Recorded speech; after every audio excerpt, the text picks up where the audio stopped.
대해서 2단원 하나님 나라 백성의 정체성에 대해서 우리가 배우고 있는데 지난주 그러니까 설날이어가지고 한 주가 빠졌는데 굉장히 좀 오랜만에 보는 것 같습니다. 그죠? 그러니까 2주 전에 배웠던 내용 기억나나요? 원래 우리는 하나님의 형상이었는데 여러분 책의 교재에 29쪽을 한번 보세요. 29쪽에 그림이 나와 있죠. 그림이 보이나요? In the image of God. 여기 나와 있는 애가 놀랍게도 저는 정훈이를 좀 닮은 것 같은데. 닮았다니까.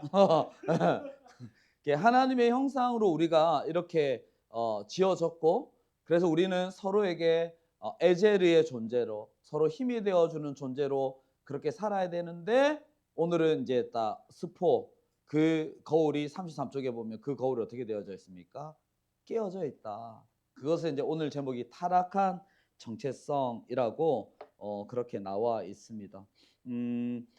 우리가 아담과 하와가 서로 에제르로 살아야 된다라고 지지난주에 나눴는데, 오늘 저희가 아까도 우리가 읽었지만 오늘은 그 아담과 하와 사건 이후에 그의 아들들 가인과 아벨이 나오는데 서로 에제르가 전혀 되어주지 못하는 모습을 오늘 보게 됩니다. 그런 관점을 가지고 우리 오늘 교재 말씀 함께 살펴보겠습니다. 우리 창세기 4장 우리 34쪽에 보면 본문 나와 있습니다.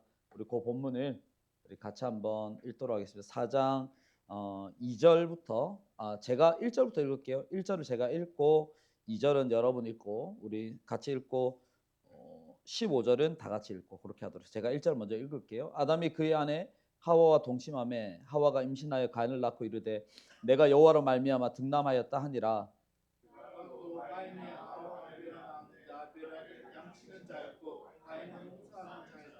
세월이 지난 후에 가인은 땅의 소산으로 제물을 삼아 여호와께 드렸고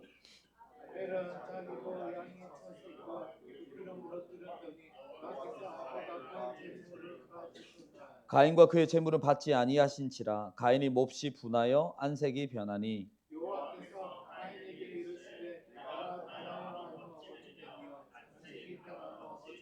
내가 선을 행하면 어찌 낯을 들지 못하겠느냐. 선을 행하지 아니하면 죄가 문에 엎드려 있느니라. 죄가 너를 원하나 너는 죄를 다스릴지니라.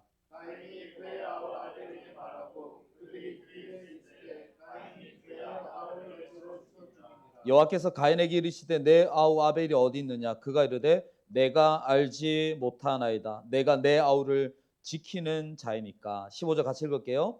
여호와께서 그에게 이르시되 그렇지 아니하다. 가인을 죽이는 자는 벌을 7배나 받으리라 하시고 가인에게 표를 주사 그를 만나니 모든 사람들에게서 죽임을 하심이라. 아멘. 우리 30 교재 우리 32쪽을 한번 보시면 모든 인간은 우리 32쪽 가치와 정체성을 찾아가는 여정 거기에 보시면 모든 인간은 자신의 존재가 좀 의미 있고 가치 있기를 원하죠. 오늘 이제 우리 혜영자매가 오늘 마지막 예배를 드리는데 아마 나중에 블레싱 팀에서 준비했나요? 준비 따로 안 돼 있나요? 당연히 돼 있지. 그러면 나와가지고 오늘 우리 혜영자매가 마지막으로 이제 떠나게 되면 이러면 혜영 어떨 것 같아? 되게 뿌듯하죠. 그러니까 모든 사람은 다 이렇게 내가 이 공동체에서 의미 있는 존재였구나, 가치 있는 존재였구나라는 걸 이제 깨닫는 거죠. 여러분 이제 우리는 다 그렇게 살아가는데 여기 그 맨 마지막 문구를 보시면 우리는 모두 자신의 존재 가치를 확인하고 싶은 갈망이 인간에게 있다라고 얘기하고 있습니다. 그래서 이제 어릴 때부터 자연스럽게 이러한 자신의 존재를 가치를 드러내는 것을 우리가 이렇게 자연스럽게 배우게 되는데요. 그런데 그걸 이제 요 책의 33쪽에 가면 나와 있죠.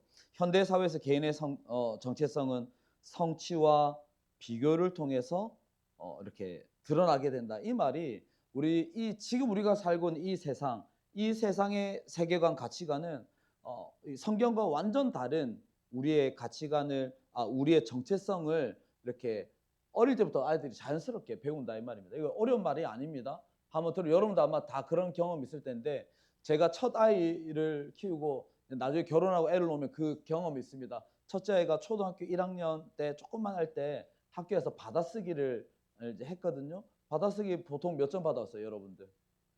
보통 100점 받잖아요.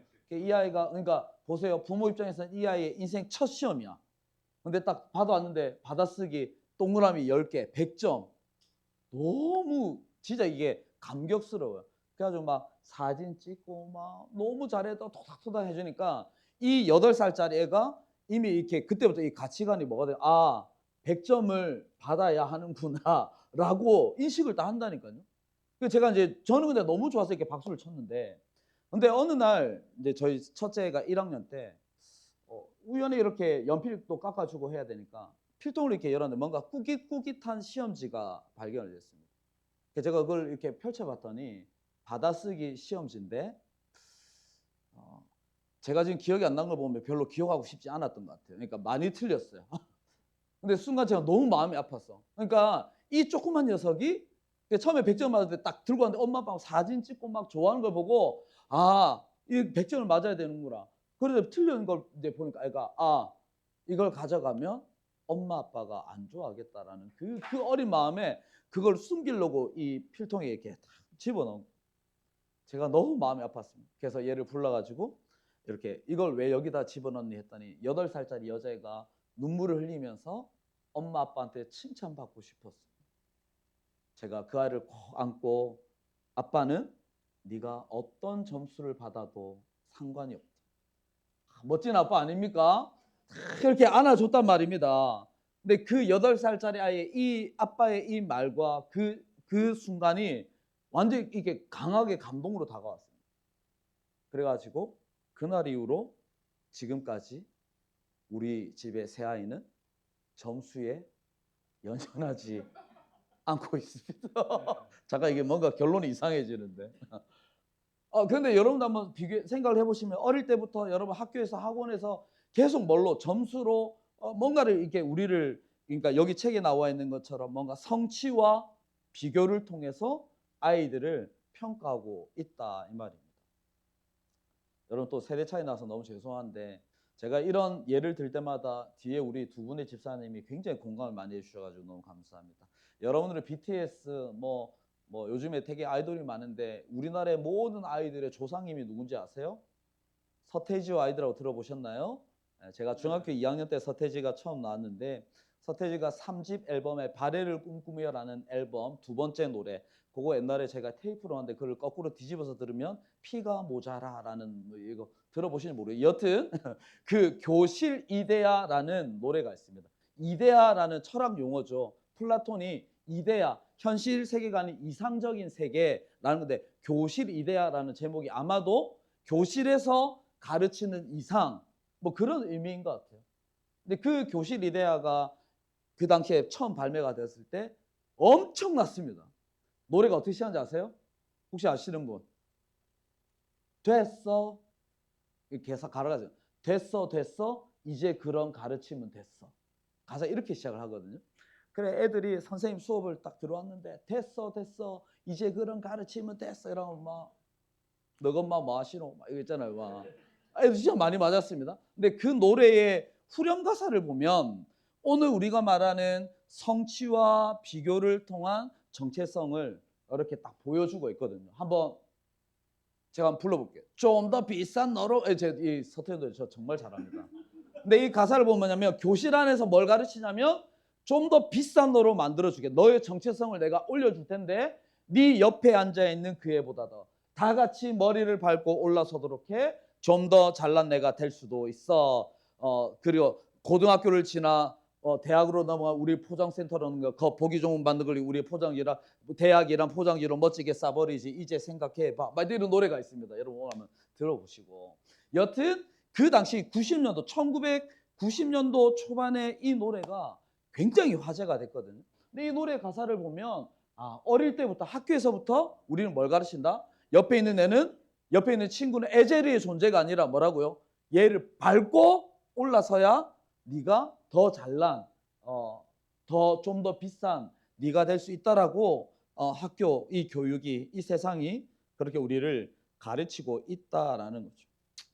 여러분 지금 안 그럴 텐데 제가 여러분 중학교 시절에는 1등부터 저희가 전교생이 550명이었는데 1등부터 550명까지 교무실 앞에다가 쫙 붙여놨어요. 그럼 그걸로 평가가 되는 거죠. 550등인 아이는 어떻게 되죠? 저는 저희 둘째 딸 아이의 점수를 중학교 1학년 이후로 한 번도 본 적이 없습니다.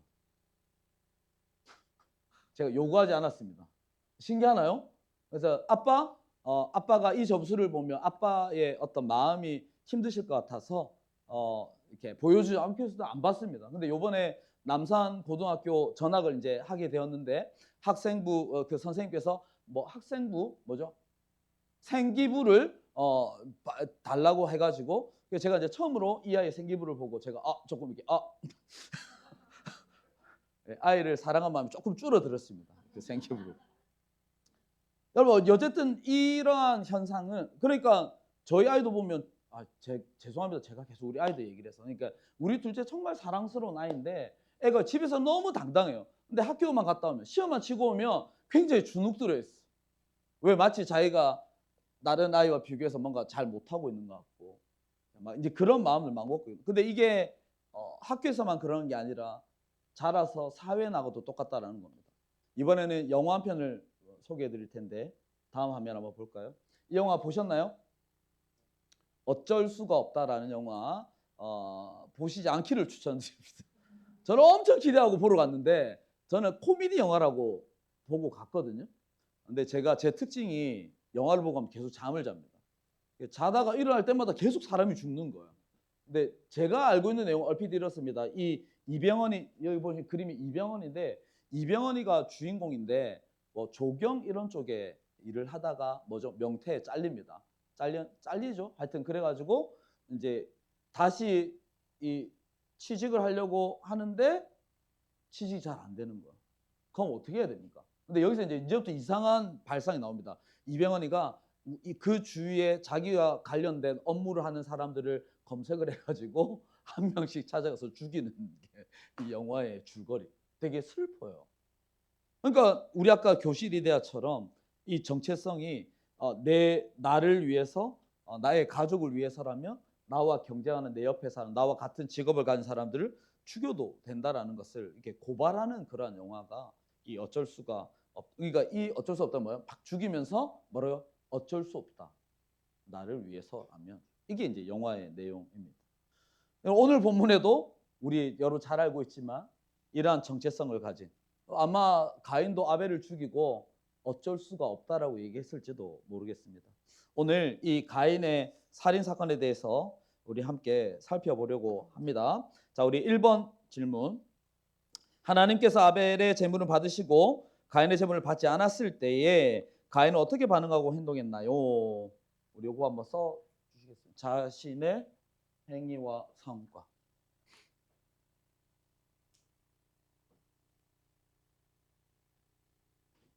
여러분 이제 이 그 창세기 4장에서 좀 또 화두가 되는 게 있습니다. 하나님 왜 아벨의 제사는 받으시고 가인의 제사는 받지 않았을까?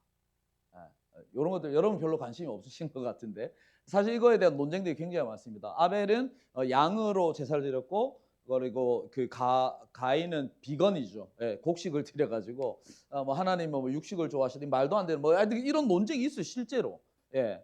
하여튼 그런 것도 있고 근데 이거에 대한 논쟁을 우리가 할 필요가 없어요. 왜냐하면 이제 우리가 하나님이 아니기 때문에. 그런데 이제 단서는 어디서 찾아야 된다? 성경에서 찾아야 되거든요. 성경 히브리서 11장에 가면 가인과 아벨의 제사의 딱 차이점 딱 한 가지 단어가 나옵니다. 히브리서 11장은 무슨 장이라 했죠?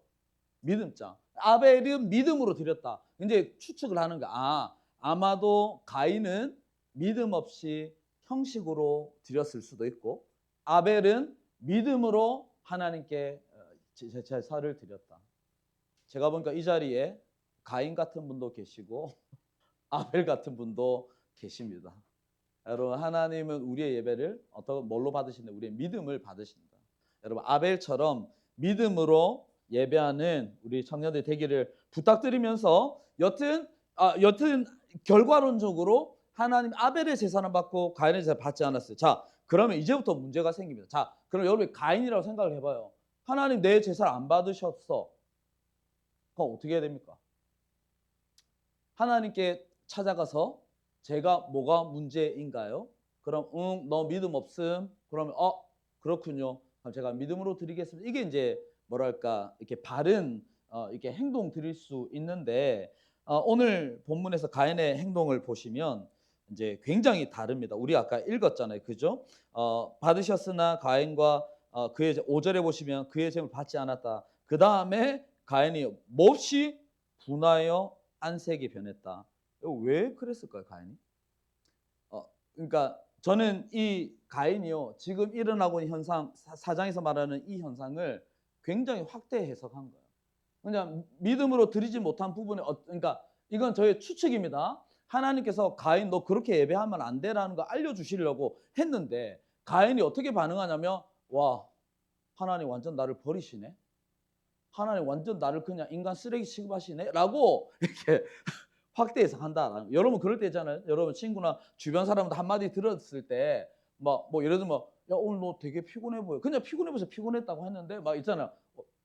내가 뭔가 뭐 몸에 병이 걸렸나? 하여튼 막 이렇게 막 확대 해석하듯이 오늘 가인이 좀 그렇게 해석합니다. 자신의 행위를 하나님께서 지적하시는 걸 수 있는데 자신의 존재 전체가 하나님께 거절되었다. 그러니까 이게요 너무 분한 거야. 근데 옆에 딱 봤더니 지금 동생 원래 형제들 사이 정말 안 좋잖아요, 그죠? 예. 근데 동생의 제사를 받는 걸 보고 이 어떤 모든 분노의 화살이 어디로 갑니까? 저쪽으로 가는 거예요. 그러니까 우리가 처음에 얘기했던 비교로 가는 거죠. 죄는 받고 그러면 지금 누가 문제입니까? 지금 자기의 제사 하나님께 예배드리는 어떤 행동의 문제인데 타겟이 절로 간 겁니다. 그래서 죄는 받고 나는 안 받았어. 오케이 알았다. 그 다음에 이제 우리가 봤을 때 굉장히 뭐랄까 그 하나님 앞에서 지금 자신의 모습을 봐야 되는데 거울 앞에서 하나님의 형상으로 서지 못한 자신의 모습을 봐야 되는데 그걸 보지 못하고 아벨의 제사를 보고 여러분들 말로 열폭하죠. 그러면서 분노에 찬 게 5절에 나오죠. 여러분 이것을 이제 우리 아까 그 33쪽에서도 우리가 아까 봤던 것처럼 타인에게 의존한 정체성, 타인보다 더 가치 있는 존재가 되려고 한다. 그게 우리 33쪽 맨 위에 제목이 뭐래? 시소 위의 정체성. 그러니까 가인과 아벨이 시소를 타고 있는데 가인이 이렇게 올라가는 거예요. 남자들 특히 우리 남자들이 굉장히 단순하거든. 남자끼리 시소를 타다가 이렇게 벌렁 이렇게 올라가면 어떤 느낌 들어? 굉장히 자존심 상하지 않나요? 나만 그런가? 아니다. 그러면 와 가볍다는 거구나. 여튼 제 어린 기억에 시소를 타다 이렇게 벌렁 올라오면 굉장히 자존심 상합니다. 내가 이렇게 꽉 눌러야 되거든요. 그러니까 가인이 아벨을 보고 쟤는 받고 나는 안 받고 막 빡쳐가지고 그 다음에 이제 나오는 이 결과가 이제 2번에 나옵니다. 우리 2번 문제 가도록 하겠습니다. 그러니까 이러한 이 정체성 때문에 이번에 질문 하나님이 물어보실 때 내가 내 아우를 지키는 자니까라며 아우의 관계에서 자신의 책임을 부정. 가인의 잘못된 정체성은 어떻게 관계를 어그러뜨립니까? 그러니까 1번에서 하나님의 형상으로 만들어진 자신의 정체성을 이렇게 어그러졌을 때에 나타내는 결과 이것을 2번에서 말하고 있습니다. 관계가 어그러지는데 옆에는 아벨을 제가 말씀드린 지난주에 우리는 에제르의 존재로 우리 함께 가야 되는데 제거해야 될 경쟁자라고 생각을 합니다. 그래서 여러분 말씀 한번 보시면 8절에 그의 아우 성경에 이런 거 보면 재밌어요. 그의 아우를 죽였다라고 하지 않고 쳐 죽였다라고 딱 표현을 하고 있어요. 굉장히 잔인하게 죽였다라는 것이죠. 그러니까 첫 번째 아우와의 옆에 있는 가장 이렇게 에젤의 존재인 이 관계가 이렇게 어그러집니다. 여기 이제 제가 여기는 무너뜨려졌다라고 되어 있죠. 그 다음 14절 한번 보세요. 14절에 보면 주의 낯을 배웁지 못합니다. 여러분 이 말이 뭐예요? 하나님의 관계도 어그러지기 시작한다라는 거예요. 여러분 여기 혹시 살인해 보신 분 없죠? 저도 안 해봤는데 살인을 하고 이런 거 그러니까 우리가 조그만 죄를 지으면 우리 애기들 보면 조그만 죄를 짓고 뭐 예를 들면 사탕 먹지 말아야 사탕 먹으면 엄마 아빠 앞에 서면 굉장히 이렇게 뭔가 낯 뜨거운 막 그런 거 있잖아요. 여러분 그런 거 있을걸요? 일주일에 한번 교회 오는데 이번 주간에 굉장히 평소보다 평균 이상으로 재짓고 교회 오면 그 찬양 이렇게 크게 못 부르고 이렇게 좀 주님 죄송합니다. 나 뜨거울 때가 있잖아요. 그러니까 저희 가인이 첫 번째 아벨과의 관계가 무너지고 두 번째 주의 낯을 제가 보지 못하겠습니다. 14절 맨디 한번 보십시오. 14절 맨디에 보면 가인이 완전히 어그러집니다. 이 관계가 아벨과의 관계, 하나님 관계, 심지어 모든 사람과의 관계 어그러져서 14절 마지막에 뭐라고 얘기합니까? 저를 만나는 사람마다 다 저를 죽이려고 하는 것 같습니다. 완전히 이제 이 폐인된 거죠. 그러한 상황으로 이렇게 나아갑니다.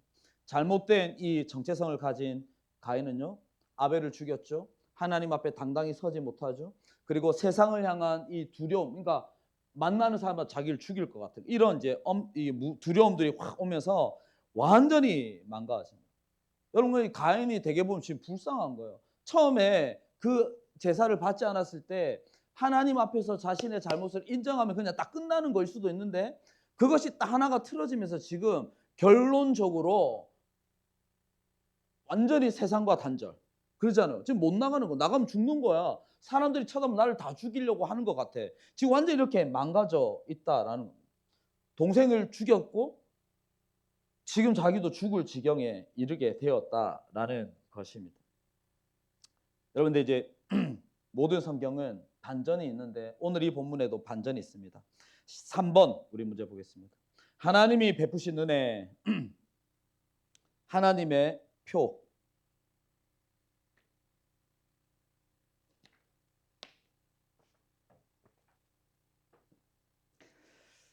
적겠습니다. 하나님의 표 우대권 이렇게 쓰시면 되겠습니다. 그러니까 가인이 아벨을 딱 죽이고 나서 하나님 앞에서 제가 너무 제 잘못했습니다. 라고 하면서 막 이제 얘기를 하는 거죠. 저는 이랬고 저는 완전히 쓰레기입니다. 그런 표현을 막 하는 거예요, 가인이. 그렇게 이제 하면서 나를 만나는 자마다 나를 죽이겠나이다. 14절에서 이렇게 가인이 하나님께 고백을 한단 말이에요. 자, 그러면 하나님이 뭐 이렇게 말씀하시고 당연하지. 너 버틸 수 있겠니? 저 같으면 그렇게 할 것 같아요. 너 아니 그 권성징악 아니? 네가 네 동생 죽였으니 네도 그 정도는 벌을 받아야 되지 않겠어? 라고 하나님 그렇게 말씀하시지 않고 여러분 15절을 우리 다시 한번 읽을까요? 저는 15절이 참 은혜가 되더라고요. 이번에 오늘 이 말씀을 보면서 15절 우리 같이 한번 읽을게요. 시작. 여호와께서 그에게 이르시되 그렇지 아니하다. 가인을 죽이는 자는 별을 7배나 받으리라 하시고 가인에게 표를 주사 그를 만나는 모든 사람에게서 주임을 면하게 하십니다. 아멘. 그러니까 14절까지 가인이 하나님께 한마디로 이겁니다. 하나님 이번 생은 망했습니다. 여러분 요즘 이런 애들 이런 얘기 유행어더라고요. 저는 쓰레기입니다. 저는 타락한 자입니다. 하나님 저는 완전히 이런 표현 좀 그렇지만 여러분 잘 써. 뭐 개쓰레기 뭐 이런 거 쓰잖아. 이번 생은 완전 망했어요. 지금 가인이 그 고백을 하거든요. 근데 15절에 하나님께서 그러한 가인에게 지금 가인은 뭐예요? 살인자예요. 하나님 부끄러워서 얼굴도 못 들어요. 세상 사람들 완전히 다 단절돼서 그냥 인생 망. 그런 가인에게 하나님 15절에서 뭐라고 얘기하죠? 그러지 아니하다. 이게 하나님이 가인에게 주시는 회복의 말씀. 저 완전히 망했어요. 저 그냥 죽을게요. 저 그냥 인생 끝이에요. 그러지 아니하다. 하나님께서 가인에게 그렇게 말씀하십니다. 그러면서 표를 하나 주세요. 하나님의 표. 이 표는 어떤 표일까요? 이것에 대해서도 실제로 하나님의 표를 줬다. 아니면 그런 상징이다. 뭐 이런 것들이지만 저는 이것을 우대권이라고 생각을 해봤어요. 여러분 우대권 뭔지 아세요? 부르마블 해보셨나요? 부르마블 하면 황금 열쇠에 딱 걸리면 한국에서 이렇게 뜯긴단 말이죠. 그거 뭐 세금도 내야 되고 무인도로 가야 되고 막 여러 가지가 있는데 제가 아는 가장 좋은 아이템은 우대권. 이 우대권은 뭡니까? 면제권입니다. 이게 뭐냐면 그 부르마블을 쫙 돌면 맨 마지막에 서울에 가면 서울이 통행료 얼마인지 아세요? 200만 원이에요. 그러니까 월급은 20만 원 받는데 200만 원. 여기서 우리는 여러분 죄송해요. 제가 맨날 서서 옛날 얘기해서 부르마블 하다가 서울 걸리면 뭐라냐 이번 판은 망했다. 서울 한 2번 걸리면 망합니다. 근데 우대권을 딱 들고 있으면 서울에 딱 걸리면 200만 원 내놔라고 했을 때 딱 이 표를 딱 보여주면 면제. 그러니까 하나님께서 가인에게 주시는 은혜 메시지가 그렇지 않다. 너를 만나는 너를 죽이려고 하는 자를로부터 내가 너를 죽음을 면하게 하겠다.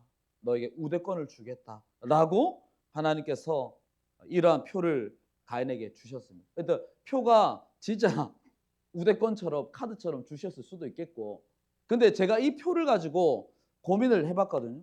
가인에게 어떤 표를 주신 거야. 그러니까 사람들이 가인만 봐도 쟤 건드리면 재수 없다.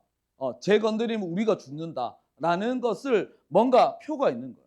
근데 여러분 이 표가 나중에 저기 출애굽기에 가면 이 표가 어떤 표로 나타나죠? 애굽에 이 장자가 죽는 마지막 날 밤에 하나님께서 너희들에게 표를 해주겠다. 어떤 표를 하시죠?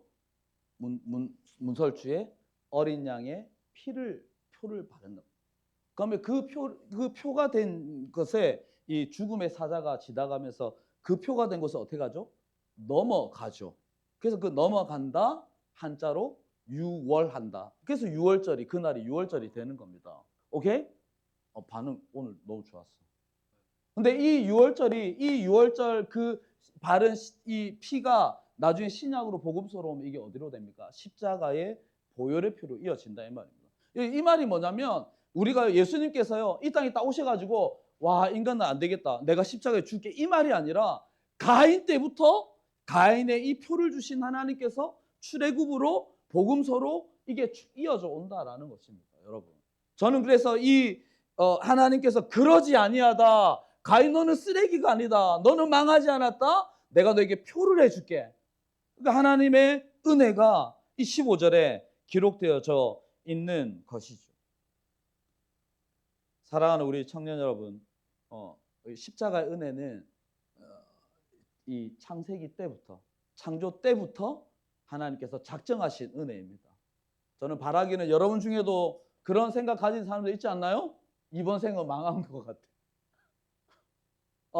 이거 뭐 하는 것마다 안 되고 연애도 안 되고 취업도 안 되고 모든 게 안 되는 어떤 그러한 이번 생은 망하거든. 내 인생은 우리 가정은 막 이렇게 생각하는 분들이 있지 않습니까?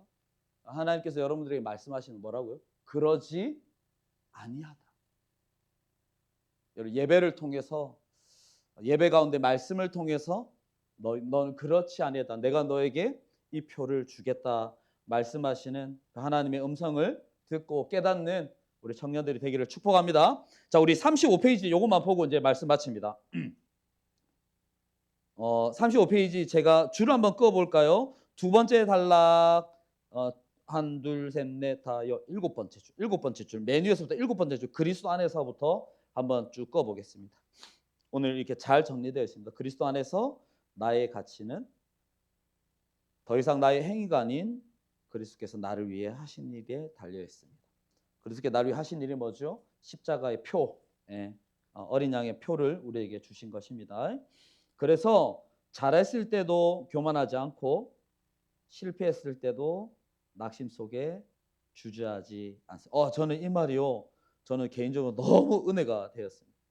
여러분 우리 뭐 잘한다고 막 칭찬받으면 교만할 필요 없습니다. 교만하지 않고 뭐 해야 된다고 그 밑에 보면 겸손한 거예요. 교만 대신 겸손. 그리고 낙심하지 않고 뭘 한다고요? 담대하게. 이것이 우리의 흔들리지 않는 정체성의 기반이 됩니다라고 오늘 이 35쪽 교재에서 결론적으로 얘기를 하고 있습니다.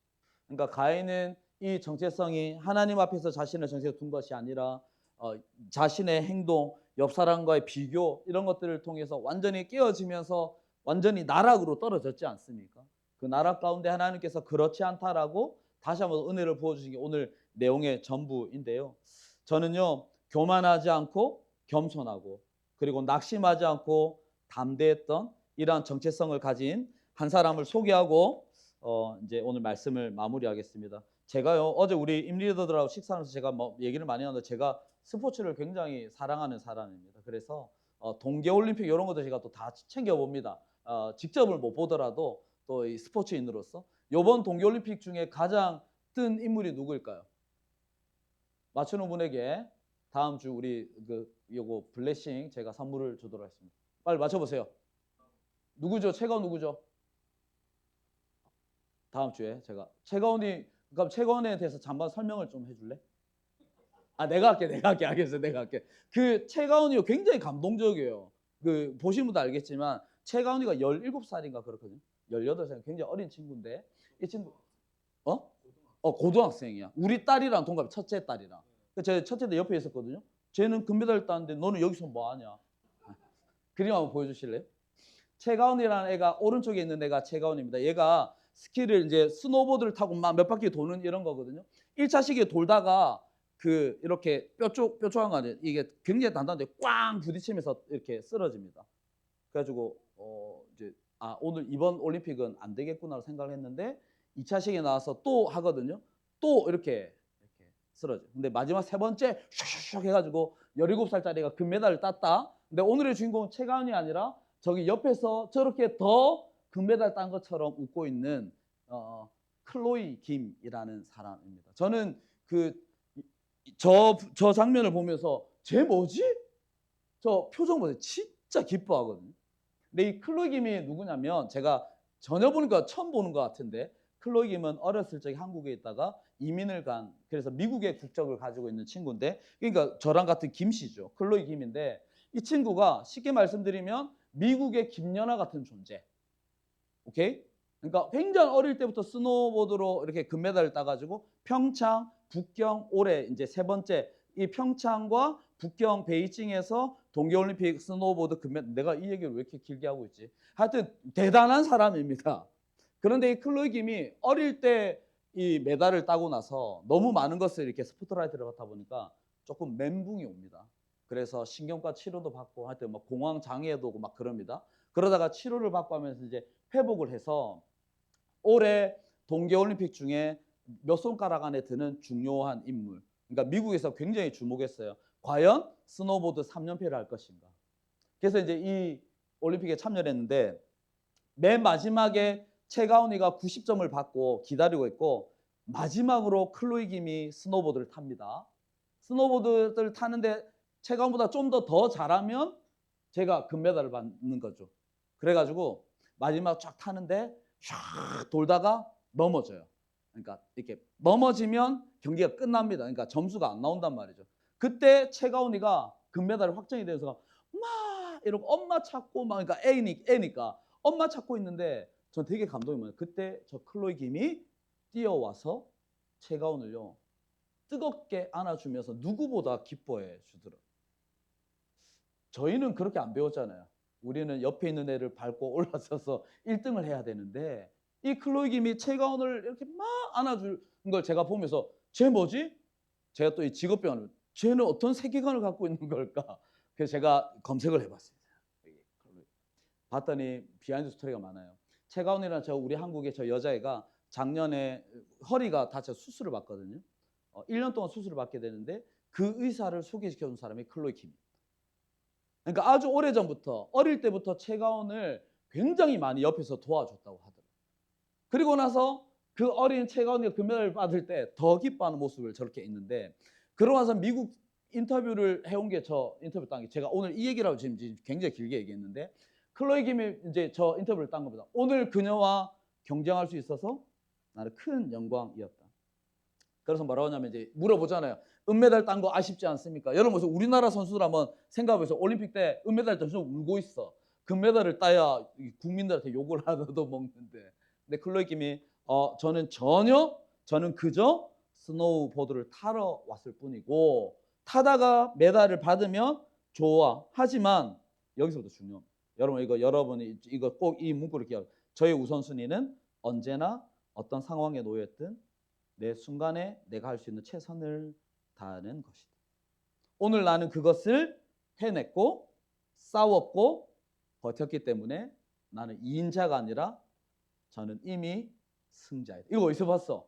이거를 두 글자로 하면 한자로 하면 승우. 그래서 제가 이 인터뷰를 보면서 이게 진짜 수상하다. 그래서 제가 또 저랑 요즘 친한 챗GPT를 알아봤더니 크리스찬이었다. 라는 이런 또 해피엔딩. 그래서 제가 어젯밤에 그럼 그렇지. 그러니까 쟤는 기독교 세계관을 잘 배운 친구구나라는 생각이 들었습니다. 여러분 이제 좀 정리를 할까요? 여러분 저는 이 클로이 김의 이 인터뷰를 보면서 오늘 우리가 이 오늘 책에서 말하고 있는 하나님 앞에 기반을 둔 정체성이 이러한 것이 아닌가. 자신의 주어진 삶에 최선을 다하고 메달을 받으면 감사해. 하지만 못 받아도 상관없어. 1등이든 3등 아무 상관없어. 나는 그냥 그걸 해냈고 싸웠고 버텼기 때문에 나는 결과와 상관없이 나는 승자다는 이러한 마음을 가지고 여러분 살아가는 여러분 되기를 바랍니다. 결론.